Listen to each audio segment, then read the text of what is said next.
പിതാവിന്റെയും പുത്രന്റെയും പരിശുദ്ധാത്മാവിന്റെ നാമത്തിൽ ആമേൻ. അമ്മേ പരിശുദ്ധമേ, അമ്മേ പരിശുദ്ധമേ, ദൈവമാതാവേ, ദൈവമാതാവേ, കൃപാസനത്തിലൂടെ ഞങ്ങൾക്കും ഞങ്ങളുടെ ദേശത്തിനും അമ്മ മധ്യസ്ഥം തേടി തന്ന എല്ലാ അനുഗ്രഹങ്ങൾക്കും കൃപകൾക്കും ഞങ്ങളിപ്പോൾ ഹൃദയം നിറഞ്ഞ നന്ദി പറയുന്നു. അമ്മേ പരിശുദ്ധമേ, ദൈവമാതാവേ, 2004 ഡിസംബർ 7 ഉച്ചകഴിഞ്ഞ് 2:30 കൃപാസനത്തിൽ സംഭവിച്ച അമ്മയുടെ പ്രത്യക്ഷപ്പെടലിനെ കുറിച്ച് തിരുസഭയ്ക്ക് സമർപ്പിച്ചിരിക്കുന്ന പഠനരേഖകളുടെ മേൽ സഭാത്മകമായ പഠനം ആരംഭിക്കുവാൻ ഞങ്ങൾ പ്രാർത്ഥിക്കുന്നു.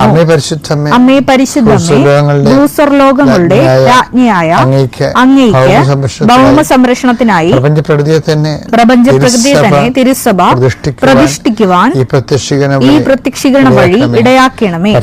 പരിശുദ്ധമ്മേ, ജപമാല മാതാവേ, സകല കൃപാസനം പ്രാർത്ഥനകളോടും ചേർത്ത്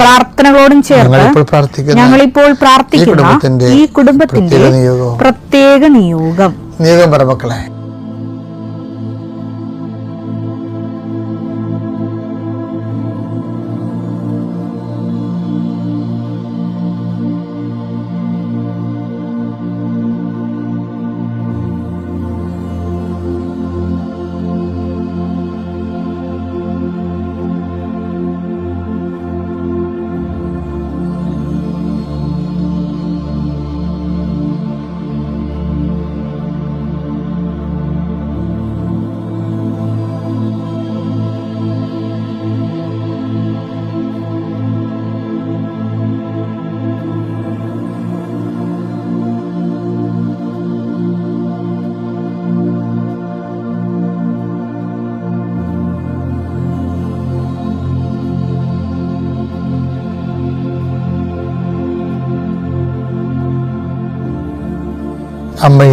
അമ്മയുടെ പ്രത്യക്ഷീകരണത്തിന്റെ അനുഗ്രഹവേളയിൽ ഞങ്ങൾക്ക് സാധിച്ചു തരുവാൻ കനിയണമേ.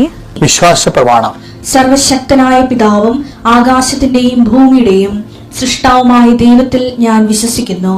അവിടുത്തെ ഏകപുത്രനും ഞങ്ങളുടെ കർത്താവുമായ ഈശോ മിശിഹായിലും ഞാൻ വിശ്വസിക്കുന്നു.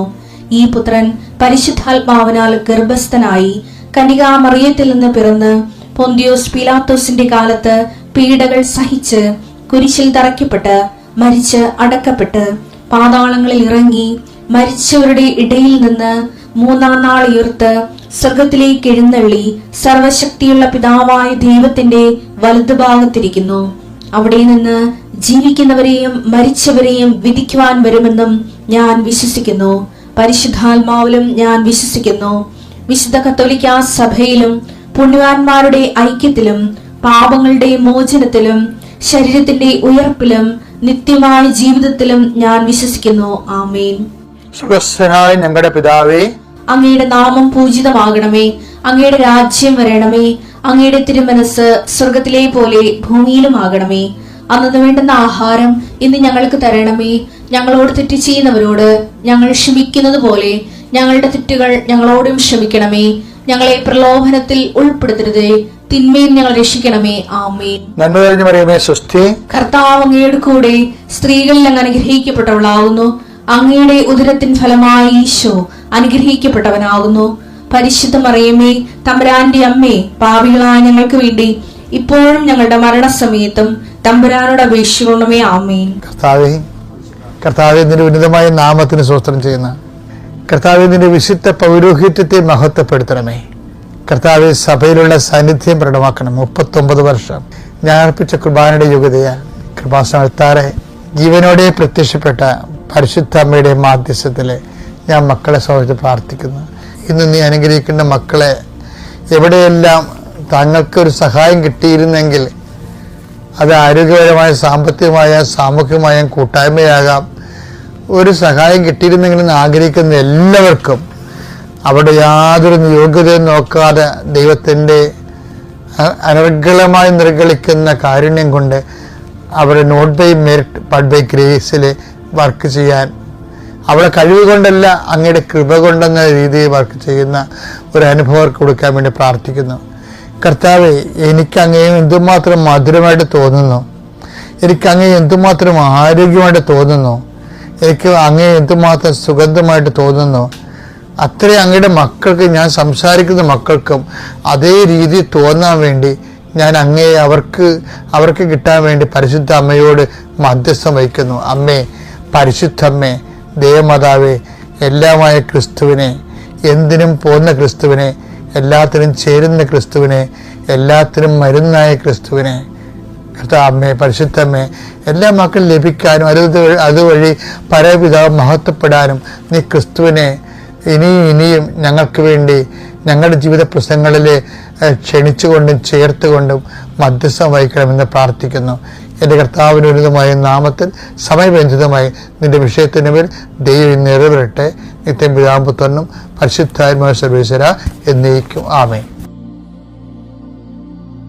നമ്മൾ ഇന്നത്തെ സബ്ജക്റ്റ് രഹസ്യങ്ങൾ അറിയുന്ന പിതാവ് നിങ്ങൾക്ക് പ്രതിഫലം നൽകും. അപ്പൊ അറിയുന്ന പിതാവ് പ്രതിഫലം നൽകും. ഇപ്പൊ ഈ പത്രോസ് നമ്മൾ ഇന്നലെ കണ്ടില്ലേ, അങ്ങക്ക് എല്ലാം അറിയാമെന്ന് പറയണില്ലേ.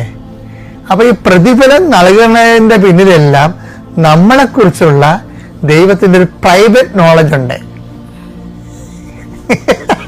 നിന്റെ അപ്പന് നിന്നെ കുറിച്ച് ഇല്ലാത്തൊരു നോളജ്, നിന്റെ അമ്മയ്ക്ക് നിന്നെ കുറിച്ച് ഇല്ലാത്തൊരു നോളജ്, നിന്റെ സഹപ്രവർത്തകർ ഇല്ലാത്ത നോളജ്, നിനക്കും ദൈവത്തിന് മാത്രം അറിയാവുന്ന നിങ്ങൾ തമ്മിലുള്ള ഒരു സീക്രട്ട് നോളജ്. എന്താണ്? എൻ്റെ ദൈവത്തിന് അതിലാണല്ലോ ഈ ആൾക്കാർ ജീവിക്കണത്. ചില ആൾക്കാർ പറയാലേ, അറിയേണ്ടവൻ അറിയുന്നുണ്ട്, അങ്ങനെ അറിയുന്നില്ലേ. അതായത് ഇപ്പൊ എന്ത് സംഭവിച്ചത്, ഞാൻ ഇപ്പൊ കണക്കെഴുതി വെക്കണം. ചില ആൾക്കാർ പേപ്പറെ കണക്കെഴുതി, ചില കണക്കെഴുതത്തില്ല. കുടുംബത്തിന് വേണ്ടി അനിയനെ പഠിപ്പിച്ച കാര്യവും, പിന്നെ സ്വന്തം വൈഫിന്റെ കെട്ടുതാലി വരെ വിറ്റ് അനിയത്തിക്ക് പെങ്ങൾക്ക് ശ്രീധനം കൊടുത്ത കാര്യവും, ഇതൊന്നും അവസാനം വരുമ്പോൾ നമ്മൾ വീട്ടിൽ നിന്ന് ഇറങ്ങി കൊടുക്കേണ്ടി വരുമ്പോൾ അപ്പനും അമ്മയും ഓർക്കത്തില്ല. അറിയത്തില്ല, അവർക്കറിയാം. പക്ഷെ അവര് അത് പറയണമെങ്കിൽ മറ്റേ മക്കളുടെ തള്ളിപ്പറഞ്ഞ പോലെ ഇരിക്കും, ചേട്ടൻ്റെ കൂടെ നിൽക്കണ പോലെ ഇരിക്കും.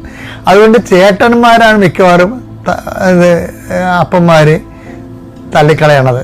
എന്നിട്ട് ഇതാണ് അവർ നിൽക്കുന്നത് ഇളയ മകൻ്റെ കൂടെ ആയിരിക്കുമല്ല. അപ്പം അതുകൊണ്ട് അങ്ങനെ ചില സമയത്ത് അങ്ങനെ സംഭവിക്കാം. അപ്പോഴേ ഈ ചേട്ടൻ പറഞ്ഞൊരു വർത്താനാണ്. എന്താണ്? അപ്പനെയും അറിയത്തില്ല, പക്ഷെ അറിയേണ്ടവനൊക്കെ അറിഞ്ഞിട്ടുണ്ട് എല്ലാം ഒന്ന്. ശരിയാ. എത്ര പേരുടെ ജീവിതത്തിന്റെ അടിത്തറയാണ് ഈ അറിയേണ്ടവ മാത്രം അറിഞ്ഞിട്ട് അതിൽ പടുത്തി ഉയർത്തപ്പെട്ടിരിക്കുന്നത്. അപ്പം നിന്റെ രഹസ്യങ്ങൾ അപ്പനറിയണ നിർബന്ധമില്ല.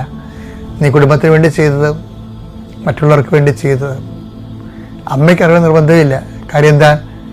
അമ്മയെ നോക്കിയാണ് നിന്റെ പഠനം നീ കളഞ്ഞത്. മക്കളെല്ലാവരും പോയി പഠിച്ചു, അവരെല്ലാം രക്ഷപ്പെട്ടു.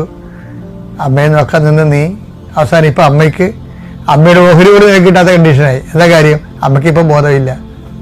ആരറിയാനാണ്? ആരും അറിയത്തില്ല. അപ്പോൾ അതാണ് നീ പറയണത്. എന്താണ്?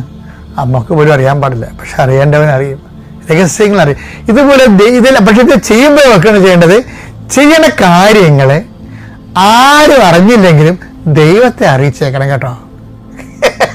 നിങ്ങളും ദൈവം തമ്മിൽ മാത്രം അറിയാവുന്ന ഒരു പ്രൈവറ്റ് നോളജ്, ഒരു ഡയറി ഉണ്ടാകണം. ഒരു 3 വചനങ്ങൾ ബൈബിളിലുണ്ട് അങ്ങനെ. മത്തായി 6:3. നീ ഗർഭദാനം ചെയ്യുമ്പോൾ അത് രഹസ്യമായിരിക്കേണ്ടതിന് നിന്റെ വലതു കൈ ചെയ്യുന്നത് ഇടതു കൈ അറിയാതിരിക്കട്ടെ. മത്തായി 6:4. രഹസ്യങ്ങൾ അറിയുന്ന നിന്റെ പിതാവ് നിനക്ക് പ്രതിഫലം നൽകും. എന്നാൽ നീ പ്രാർത്ഥിക്കുമ്പോൾ നിന്റെ മുറിയിൽ കിടന്ന് കതകടച്ച് രഹസ്യമായി നിന്റെ പിതാവിനോട് പ്രാർത്ഥിക്കുക. രഹസ്യങ്ങൾ അറിയുന്ന പിതാവ് നിനക്ക് പ്രതിഫലം നൽകും. 17. എന്നാൽ നീ ഉപവസിക്കുന്നത് അദൃശ്യനായ പിതാവല്ലാതെ മറ്റാരും കാണാതിരിക്കുന്നതിന് ശിരസിൽ തൈലം പുരട്ടുകയും മുഖം കഴുകുകയും ചെയ്യുക. രഹസ്യങ്ങൾ അറിയുന്ന പിതാവ് നിനക്ക് പ്രതിഫലം നൽകും. ഇതൊരു കാറ്റഗോറിക്കലായിട്ടുള്ള ബൈബിൾ അപ്രോച്ചാണ്. നിനക്ക് നിന്റെ ദൈവത്തിന് മാത്രം അറിയാവുന്ന രഹസ്യം. എൻ്റെ ദൈവപൈതലെ, നീയും ദൈവവും തമ്മിലുള്ള ജീവിതത്തിൽ ഉണ്ടാകണം. എന്നാൽ ആ അസ്ഥിഭദ്രതയിൽ നിന്നാണ് നിനക്ക് ആത്മവിശ്വാസവും ആത്മധൈര്യം കിട്ടാൻ പോകുന്നത് എല്ലാ അവസ്ഥകളിലും. Thank you.